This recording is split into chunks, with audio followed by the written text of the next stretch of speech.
সারাদিন বাইরে কাজ করে এসে ঘরে যদি নিজের হাতে রান্না করে খেতে হয় তাহলে এই রেসিপিটি খুব সহজে তৈরি করে নিতে পারবেন। আর যদি ব্যাচেলর হন তাহলে তো কোনো কথাই নেই, এক পদেই বাজিমাত করে নিতে পারবেন। কিসের মাছ আর মাংস এইরকম একটি পদ দিয়ে আপনি পুরো খাবারটা শেষ করে নিতে পারবেন। রেসিপিটি তৈরি করার জন্য প্রথমে আমি একটি মশলার পেস্ট তৈরি করে নিচ্ছি। তার জন্য বাটিতে নিয়ে নিয়েছি আধা কাপ টক দই, আধা চা চামচ হলুদের গুঁড়ো, আধা চা চামচ ধনে গুঁড়ো, আধা চা চামচ লাল মরিচের গুঁড়ো, আধা চা চামচ ভাজা জিরে গুঁড়ো, আর সুন্দর একটা কালারের জন্য 1 চা চামচ কাশ্মীরি রেড চিলি পাউডার দিয়ে খুব ভালো করে মিশিয়ে নিচ্ছি। মশলাটা আমার তৈরি করে নেওয়া হয়ে গিয়েছে। এখন এটাকে আমি এভাবেই রেখে দিব।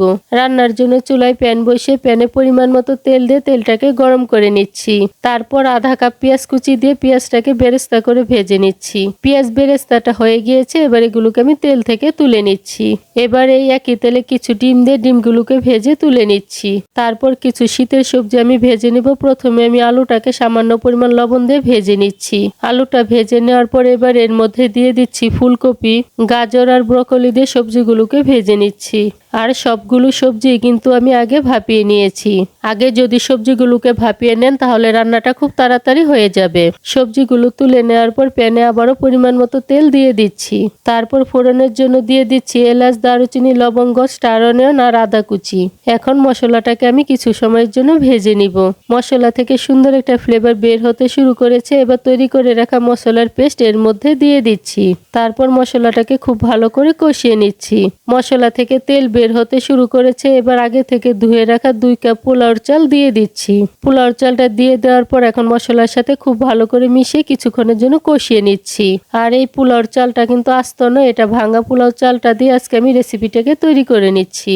ব্যাচেলর ভাই বোনের এই রেসিপিটা দেখে ভয় পেতে যাবেন না যেন যে আপনি এই চালটা ছাড়া রেসিপিটা তৈরি করতে পারবেন না। অবশ্যই তৈরি করতে পারবেন। আপনি যে রেগুলার চালটা দিয়ে ভাত খান সেই চালটা দিয়ে এই রেসিপিটা খুব সহজেই তৈরি করা যায়। আমার কাছে এই চালটা অনেকদিন ধরেই ছিল, তাই এটাকে আজকে আমি কাজে লাগিয়ে দিলাম। ভাঙা পোলাওর চাল দিয়েও যে মজার রেসিপি তৈরি করে নেওয়া যায় আজকে আমি সেই রেসিপিটাই শেয়ার করছি।